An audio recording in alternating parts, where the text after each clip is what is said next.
देश के पूर्व मुख्यमंत्री और वर्तमान में मोदी कैबिनेट में केंद्रीय कृषि मंत्री शिवराज सिंह चौहान को एक नई जिम्मेदारी मिल गई है। ये जिम्मेदारी है नीति आयोग के पदेन सदस्य के रूप में। दरअसल मंगलवार शाम केंद्र सरकार ने नए नीति आयोग का गठन कर दिया है।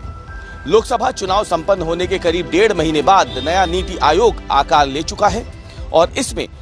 मध्य प्रदेश के पूर्व सीएम और केंद्रीय कृषि मंत्री शिवराज सिंह चौहान को पदेन सदस्य बनाया गया है। शिवराज सिंह चौहान के अलावा अन्य केंद्रीय मंत्री जो पदेन सदस्यों में शामिल है उनमें गृह मंत्री अमित शाह, रक्षा मंत्री राजनाथ सिंह और वित्त मंत्री निर्मला सीतारमण का भी नाम है। कुल मिलाकर देखा जाए तो ये जो नई नीति आयोग की टीम बनी है, जो एक तरीके से प्रधानमंत्री नरेंद्र मोदी के थिंक टैंक के रूप में जानी जाती है, इसमें 4 पदेन सदस्य है तो वहीं 11 विशेष आमंत्रित सदस्य भी है, जिसमें बीजेपी के साथ साथ सहयोगी दलों के बड़े नेताओं को भी शामिल किया गया है। आमंत्रित सदस्यों में देखा जाए, विशेष आमंत्रित सदस्यों में तो आपको बता दें कि बीजेपी के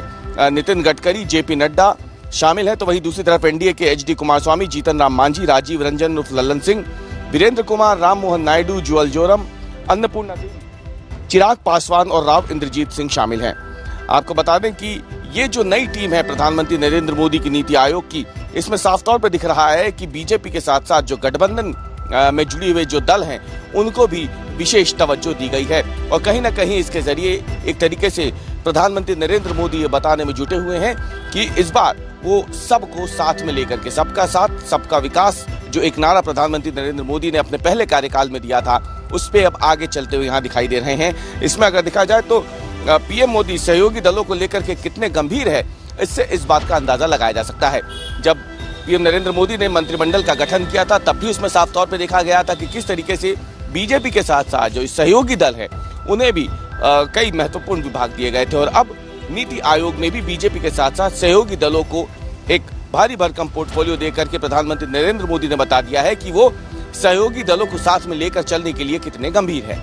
अब आपको बता देते हैं कि दरअसल नीति आयोग का काम क्या होता है। दरअसल नीति आयोग का गठन साल 2015 में हुआ था, जब केंद्रीय कैबिनेट के एक प्रस्ताव ने इसे पारित किया था। नीति आयोग, जिसको कह सकते हैं national institute for transforming India, एक तरीके से ये केंद्र सरकार का एक थिंक टैंक होता है जो सरकार के विभिन्न कार्यक्रमों और नीतियों के बारे में न केवल जानकारी प्रदान करता है बल्कि इसे मूर्त रूप लागू करने में केंद्र सरकार और राज्य सरकारों की मदद भी करता है।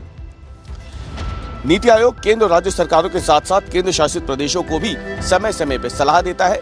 ये जो बैठकें होती है दिल्ली में होती है, जिसमें राज्यों के प्रमुखों को भी बुलाया जाता है।